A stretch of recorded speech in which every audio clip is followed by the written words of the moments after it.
Oi, turma. Minha semana de aniversário está sendo maravilhosa.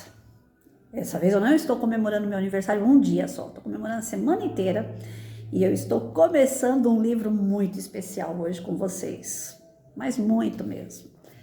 Uma pessoa que eu admiro demais, José Carlos de Luca, com a obra Simplesmente Francisco. Gente, quem puder, compra esse livro, é maravilhoso. José Carlos de Luca, não precisa de apresentar, mas eu vou apresentar mesmo assim. José Carlos de Luca é um juiz de direito, orador e escritor espírita, integrante do Grupo Espírita Esperança em São Paulo. Já realizou graciosamente mais de 3.500 palestras presenciais e virtuais, abordando temas ligados ao desenvolvimento espiritual do ser humano, atingindo um público estimado em mais de 2 milhões de pessoas. Gente! Seus livros já venderam mais de 1 milhão de exemplares.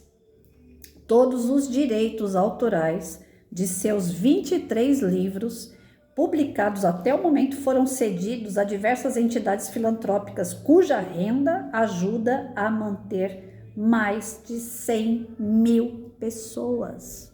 É o cara, né, gente? Eu sou baba-ovo dele. Muito baba-ovo. José Carlos de Luca é tudo de bom, gente. E ele, só por ser dele, já era tudo de bom. Aí vem um que eu amo, adoro demais. Ah, você adora santo? Não, adoro a personalidade desse ser iluminado chamado Francisco de Assis.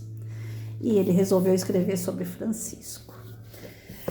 Aí ele coloca pra gente aqui nas palavras iniciais. Desde a minha juventude, a figura de Francisco me atrai profundamente. Naquela época eu tinha poucas informações sobre a sua vida, mas o bastante para sentir que ele me inspirava uma espiritualidade viva, alegre e afetuosa. A oração de São Francisco foi o primeiro contato que tive com o pensamento de Francisco. Eu a cantava com muito entusiasmo nos grupos de jovens católicos que frequentava. Era a minha canção preferida.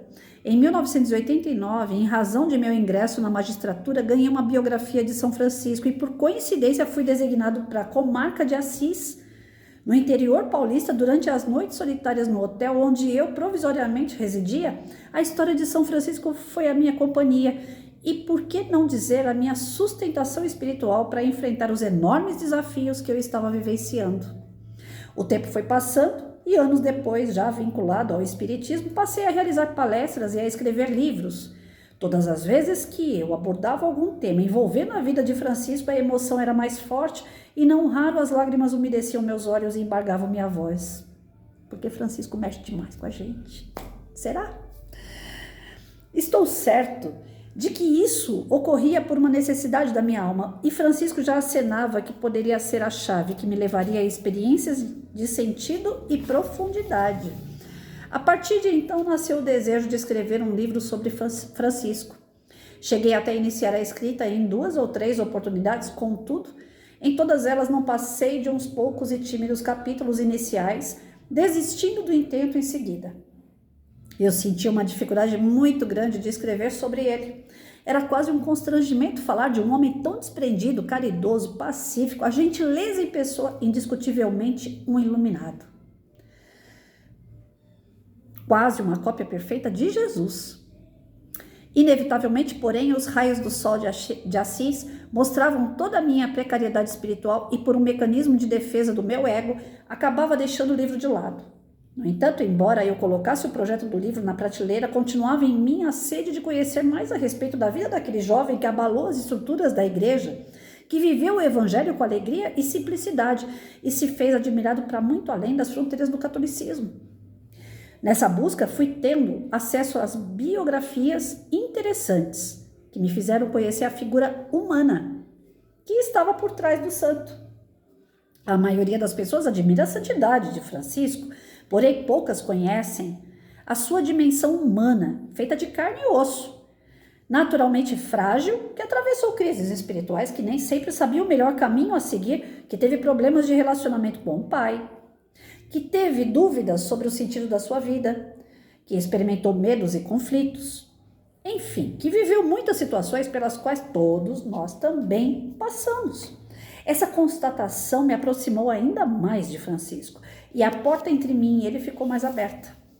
Francisco foi o mais famoso playboy de sua cidade, pelo menos até os 20 anos. De fino trato, sensível, embora levasse uma vida fútil, uma prolongada depressão fez buscar ardentemente um sentido para sua vida. E ele o encontrou conforme iremos tratar no decorrer deste livro. Vale destacar que, mesmo sendo de sua lenta e gradual conversão, Francisco não perdeu a sua alegria, a jovialidade, a gentileza e a ternura, apenas direcionou seu coração para um novo caminho que acabou lhe dando uma nova razão para viver. Conforme passei a conhecer melhor a essência de Francisco, cada vez mais eu fui entendendo que as imperfeições não representam uma porta fechada à nossa espiritualização. Ao contrário, é através delas que a luz de Deus penetra o coração dos homens, como penetrou no coração de Francisco. É com esse propósito, portanto, que ponho em suas mãos esse singelo livro.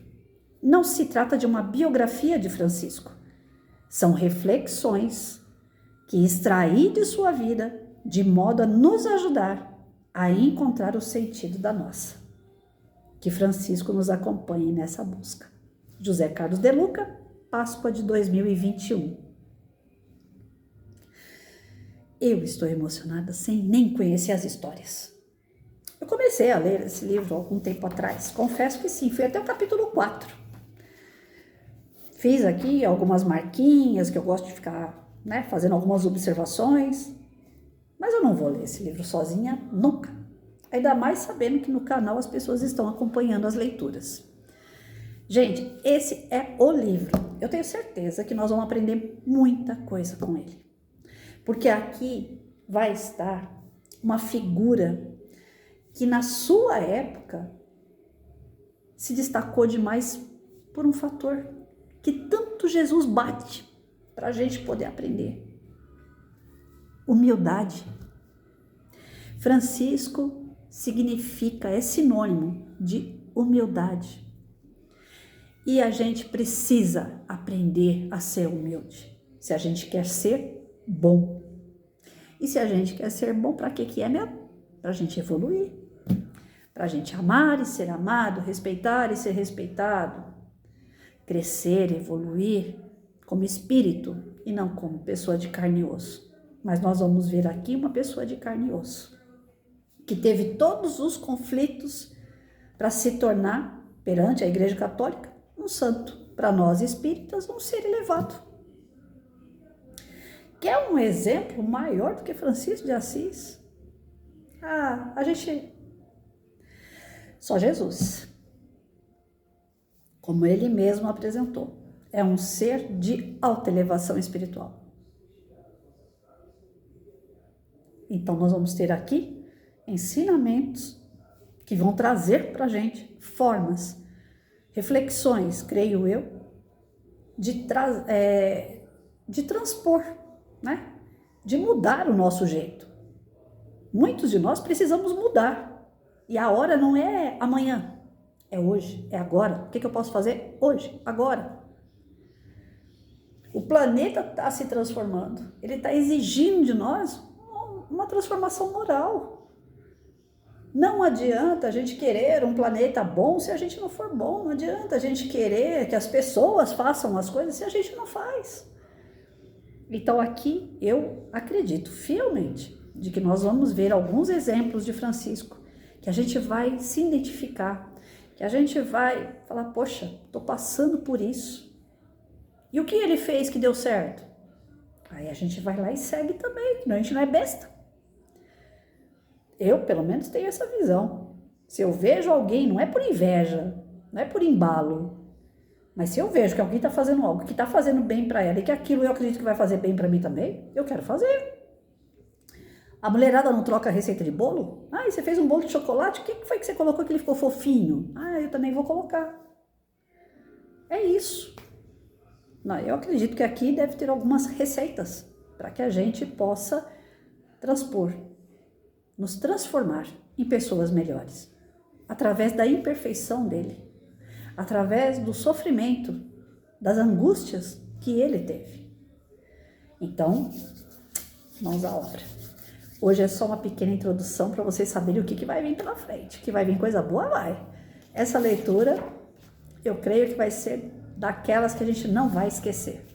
Que a gente vai querer assistir de novo, ler outra vez, aprender e seguir. Eu acredito. Francisco de Assis soube fazer das suas imperfeições a porta de entrada para que a luz de Deus penetrasse seu coração, e assim encontrou um sentido para sua existência, extraindo reflexões sobre essa vida repleta de desafios, conflitos e superações. De Luca nos convida a buscar um sentido para a nossa vida também. Deixemos que Francisco simplesmente nos guie por esse caminho. Só estou reforçando. Vai dar tudo certo. A gente vai aprender um bocado de coisa legal. Eu tenho fé.